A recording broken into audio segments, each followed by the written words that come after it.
Good morning mga kadayaris. Welcome to my channel, Lucita Dayaris. Ayun, mayroon tayong kwento ngayon about caterpillar. At yan yung aking aso na palagi talaga yung bumibida pag ako'y nagbablog. Ayan. So, ang ibabahagi ko sa inyo ay about caterpillar.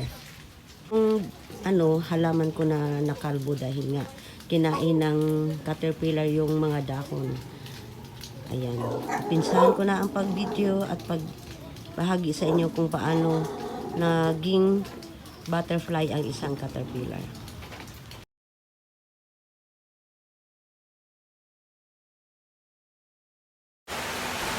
Habang nagwawalis ako, napansin ko yung isa kong tanim. Naubos yung dahon, tinignan ko. Ayun, nung pagtingin ko, may nakita akong isang malaking caterpillar. Ayan. Ayan, nakikita nyo yung aking tanim. Grabing daming dahon nito. Pero ang nangyayari, dahil nga sa isang insekto na nangunguha sa kanyang dahon, kumakain, so papakita ko sa inyo kung sino siya ang salarin. Ayan na. O, nakita nyo. Yan yun si caterpillar. Hindi ko siya pinatay dahil ang mangyayari kasi yan magiging butterfly. Ayan, yan po ang tawag dyan, is si caterpillar. Tingnan nyo, nakikita nyo yung niya, may na siya, blue. Dati pag nakakuha ko ng ganito, kulay green lang siya. Ngayon na siya, o tingnan nyo, kulay blue. Dahil magiging butterfly na yan siya. So ang gagawin ko, ilalayo ko siya dito sa tanim. Ayan na. Dito ko siya ililipat.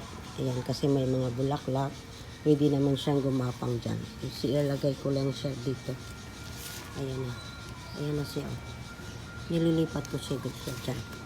Siguro maganda yung space to niya dyan. Sana ba yun? Hindi ko na makita. Ayan. So, ano yan? Ayan na. Diyan na lang yun siya.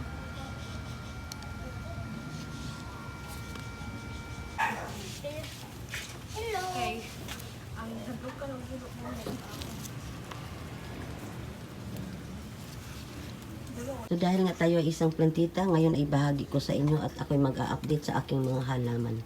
Dahil matagal na rin akong hindi nakapag-update sa aking mga tanim. Nung panahon na ng pandemic, ako'y baliw na baliw sa tanim. Halos araw-araw ako nagbibideo. So ito guys yung ating philodendron. At ito naman yung ating money tree, money plant. Ayan, ito yung pinaka maswerteng halaman sa lahat ng halaman. Ayan po ay money tree. Lalong-lalo na daw pag magiging 7 yung dahon. Siguro naman suswertihin ako dahil may 7 dahon na yung ating money tree. Ayan. So dito tayo sa bandang gilid. At yan, mayroon din po tayong fortune plant.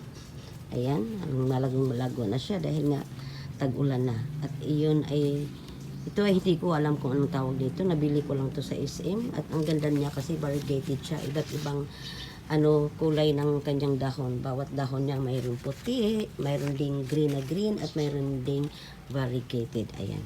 So ito naman yung ating Song of India. Ayan. Sabi nila Song of India daw ito. Ayan, ang ganda.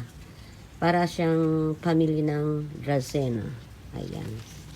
At ito naman yung ating mga kaladyong collection. Inilipat ko siya dito sa harapan kasi yung nilagay ko siya doon sa likuran para siyang talaga siya. Ito naman yung ating kaladyong collection. Ayan, ang ganda. Sa kaladyong, may iba't ibang klaseng dahon ang mayroon siya. Ayan, iba-ibang kulay. At yan. At ito ay marami sana itong dahon kaso lang kinain ng caterpillar ulit. Ayan, diba? Mayroon talagang caterpillar para marami tayong halaman sa ating paligid. Nakikita nyo, siya, naubos niya ng caterpillar. Kinain siya ng isang araw. Ito naman yung isang magandang caladium natin na collection. Ganda ng kulay pink. At ito naman yung isang caladium collection natin. Ito yung favorite ko kasi pink na pink. Dito pa, mayroon pa rin tayong mga caladium.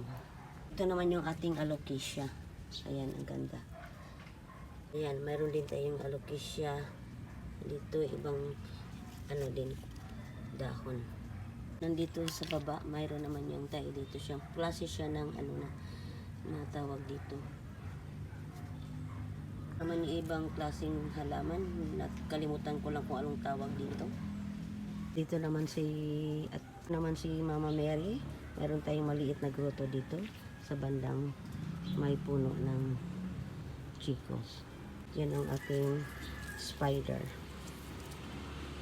Ito naman ibang klaseng halaman. Ayan.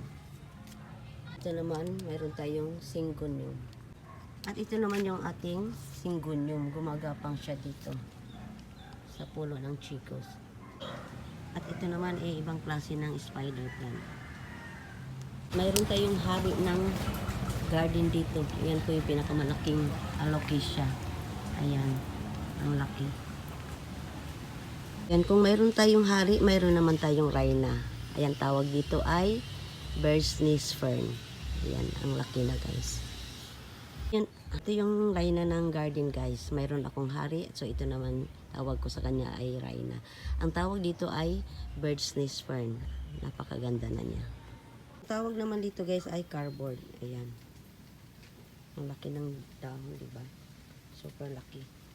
Ito naman ay si wave of love. Malaki din ang kanyang dahon. At ito naman ay si Dracaena.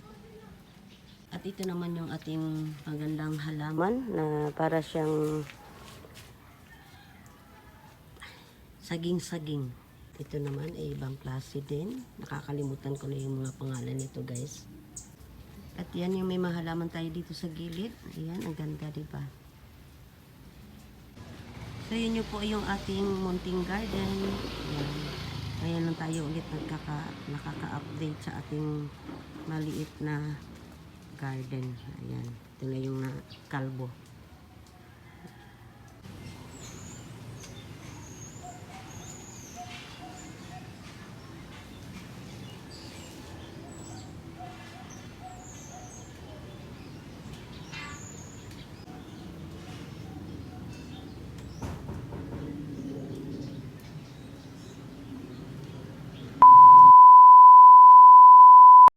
Yan po yung ating tanim na sa loob ng ating bahay. Ayan po ay foreverage.